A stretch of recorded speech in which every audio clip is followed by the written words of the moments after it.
So I am here with Alan Powell, who is the co-writer and producer of the brand new Netflix movie, A Week Away. Alan, thank you for joining me. I'm a huge fan, legitimately. I've been a fan for a long time. Thank you for having me. So a long time. A long time. You were in Anthem Lights. Are we kidding? Like, I've been a fan since you were doing other things. But this movie, Alan, I got to know, where did you see a hole in the film industry that you thought, we need a movie that is about Christian summer camp? That is a musical. I mean, haven't we always needed that? I wish I had it. That's how this is the world that I come from. No, listen, I love music and I love film, and the combination of those two things is like my favorite thing in the world. And I also grew up, my dad was a pastor my whole life. I went to Liberty University and studied the Bible. I started a Christian band. Like, this is where I came up on these songs that are in this movie. So this is like just everything that I've ever done or experienced, both as a person and as a creative, like, came together in this idea. The reality is truthfully, I was watching my kids. This is 8 years ago, watching my two oldest. I only had two at the time. They were watching High School Musical, and I said, well, there should be one of these in the faith-based space. Like, yes. I don't understand why this isn't a thing. Now, we like to think and hope, although we're, as you can imagine, getting a lot of comparisons, which, by the way, I'm totally fine with. Because, first of all, I love that franchise. And also, that's kind of where it started. But it grew and it expanded and became its own thing, or we think it became its own thing. But that's where it started. And even more so, there's never been a musical in general that existed in the faith-based space. I don't really necessarily like to call it a faith-based movie personally, only because that comes with some connotations. Yeah. That I don't really think that boxes that we didn't check in this movie. Yeah. But yeah, I totally understand why people are describing it that way, or some people have described it that way. So I'm not afraid of it either. But all that to say, there's never been a musical that had elements of faith. There was faith adjacent or faith friendly or whatever you want to call it. It hadn't existed, which is really odd because, I mean, especially as we're speaking to you, the largest entertainment industry in Christian faith is music. Yes. So the fact that nobody had put that in film. We've seen a lot of films that have been, whether it be titles of songs that is what it's about, or bands, and which has been great, and those are good films. But the fact that there hadn't been just a good old fashioned people bust out in the song musical in the space was a bit. Matter of fact, we kind of like we were always kind of looking over our shoulder, like expecting somebody's going to do it before we do, because surely this is about to happen, and we're lucky to be the first ones out. So yeah, especially if it was an idea 8 years ago. I'm so glad that you followed through and you were able to do it. Let's just talk about the music for a second. So let's do it. I mean, I know that it must have been so fun to plan what songs went in it. And as someone who consumed it, when you're sitting there and someone starts singing Diving In from Stephen Curtis Chapman, like, all of the images of your childhood just like come back like that. How did you choose which songs you were going to put in the movie? Because I'm sure there were ones that you're like, these resonated with me growing up. Yeah, well, it's twofold, right? I mean, there's a massive catalog of these classic CCM tunes that so many of us love and I grew up on. And so we have all of this stuff to choose from, if you will. And so the stipulations where it has to advance the story or develop character. So that's, I mean, hopefully we accomplish that. And, you and I could have an hour-long conversation about each of the songs and why we chose that song and what songs used to be in that spot and all that kind of stuff.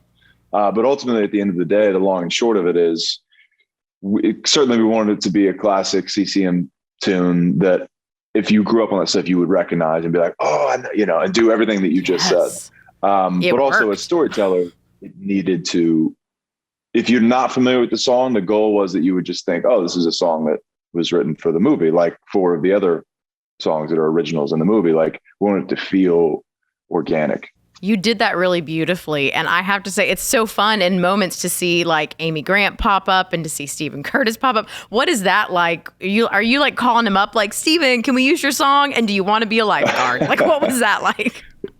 Well, yeah, I mean, we were fortunate enough to be working with some, with these incredible legacy artist on this movie. And yes, at first it starts with just having their tune in the movie, which is a bit of a hurdle in and of itself for all the right reasons. They're like, wait, you're going to do what? To do what?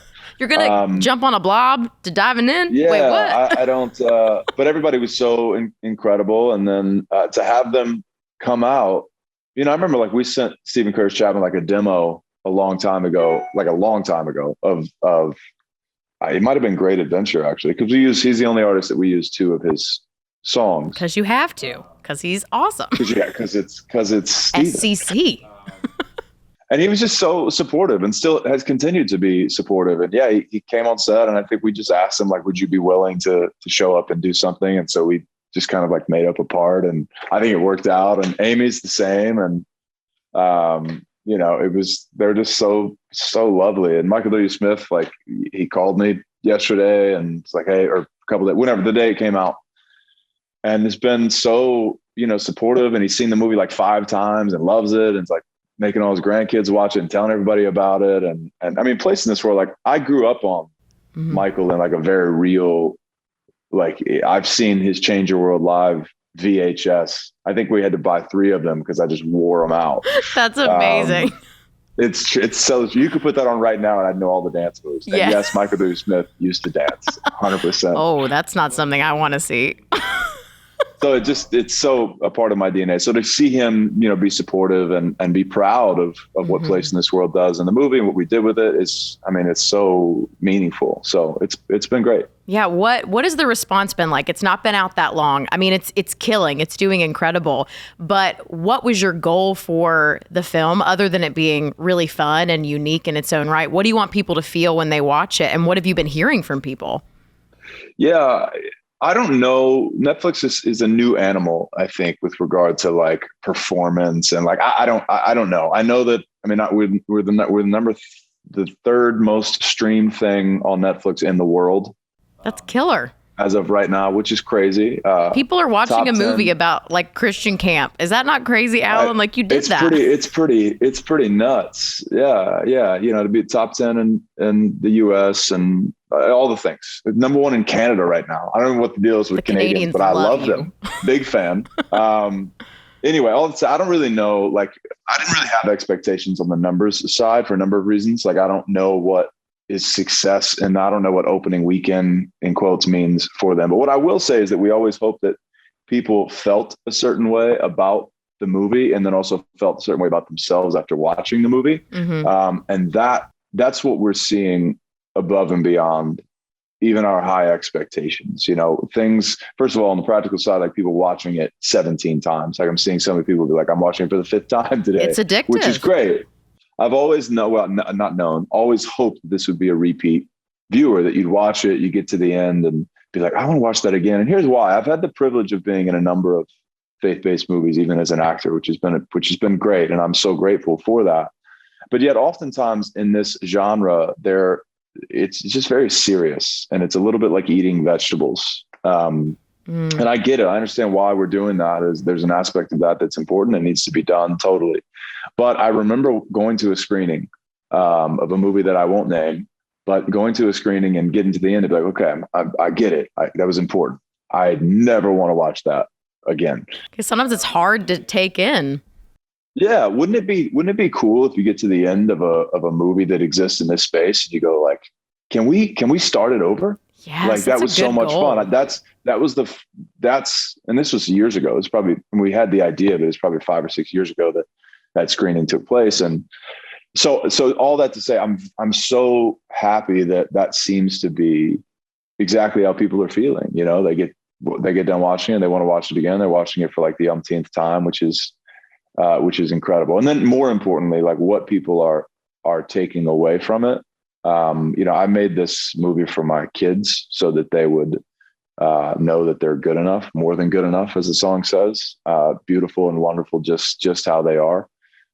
That's why I made this movie, and seeing people responding to that, understanding that, and latching on to that is, I don't mean to sound cliche, but it makes it all worth it. And it does. Yeah. It really, really does. This has got to be a rewarding project. And I love that you wanted to do something that created joy, because you're so right. There's this part of anything that has to do with faith that is like, oh, it's tough. It's a grind, the really hard parts of walking in faith. But then there's supposed to be so much joy. And I feel like you painted this picture that like, we get to heaven someday, everyone's going to be like, can we do the number? This is the best thing ever. Can we just all like do it together? So I'm going to learn the moves, Alan, so I'll be ready just in case. Oh man, I got to say, like now I just had this image of best thing ever being like the theme song for heaven. It's like, you can write that into A Week Away too. I'm giving it to you. Totally worth it. Totally worth it. So I want to know what your kids thought, because you have 6 kids. I'm sure they've gotten to see it. And kids are sometimes your hardest critics. They're not going to lie to you. Did they love it? What did they think? Yeah, well, we've been watching it for a long time. We've seen hundreds of versions of it, as you can imagine. And what's so cool is that they still want to watch it. It's spring break here. Without exaggerating, I think my wife just texted me, like, they're watching it right now. That's amazing. I know, as many times as they've seen it. Now they could literally quote the movie to you, which is like one of my favorite things too. Like, because now like, when they're watching it, like they just like they're just saying the lines along with the movie. But even my 3-year-old, man, there's a very specific moment in the movie that I always think it always makes me laugh. And the other day he was quoting it back to my wife, which was just so funny because he's so 3. special. So yes. And it also means that you're introducing them to these songs that we grew up on, from Amy Grant and like Michael W. Smith. They wouldn't know those songs otherwise because they're old, but your actors just really breathe new life into that, which I find to be amazing. And I have to know, are you thinking about A Week Away too? Because Camp Rock, High School Musical, they had multiples. People are asking for it online. I've seen it, Alan, and I'm putting my vote in. I appreciate that. Here's what I'll say. This was always set up to be a much longer story. So that's why you see the end of the movie the way you do and the way they leave it. And the reality is all of these characters, they go on a journey in the first movie, but if you step back, and this is purposeful, everybody's just at the beginning of something. Yes, that's kind of where everybody's starting.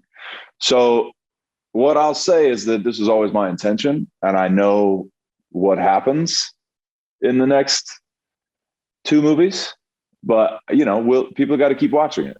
That's how these things work, right? Like if people watch it, then you get to go make more of them. And if everybody's like, yeah, we didn't really care, then you're like, oh, sorry, my bad. Never mind. You'll never know what happens to them. You'll never know. I'll like put it in a blog somewhere for like the super fans, and then I will and then it'll never get made. But I would say it was always intended to do that. I think there's so much to explore. And hopefully what's been really cool to see is like what people are responding to, because that does help as a creative to go, okay, this is interesting. This is where my head was going. This is what I was thinking, but I need to make sure that I pay attention to the fact that people are really liking this aspect of the movie, or they're not really feeling that. But I will say that it feels in keeping with what I've always wanted to do. Mm-hmm. And I think it's great. I'm excited. Yeah. Okay. So final question. If someone is like, yeah, I thought about watching that, I'm not sure. Okay. What would you say to sell them on? You've got to see A Week Away with your kids. What would you say? Oh, with your kids. Listen, A Week Away is a movie where every character in their own way is learning the lesson that they are valuable just for who they are. And it doesn't matter what they've done. It doesn't matter where they come from. They have a place and they belong. And I just don't know who wouldn't want their kids to hear that. Because especially in today's world, not to sound all grand and cliche, but in today's world with everything that's going on at their fingertips and social media and all of the comparisons that are happening and everybody trying to tell you what you're supposed to be. And especially these kids, like tell them what they need to be. Like our movie says, no. Like, none of that.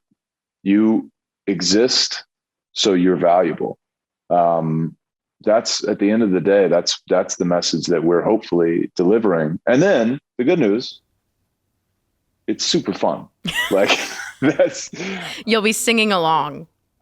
Yeah. I mean, hopefully you'll be singing along. So it's what is my buddy Adam Watts, who did all the music for it, who's incredibly talented. He says it's a guilty pleasure you don't have to feel guilty about.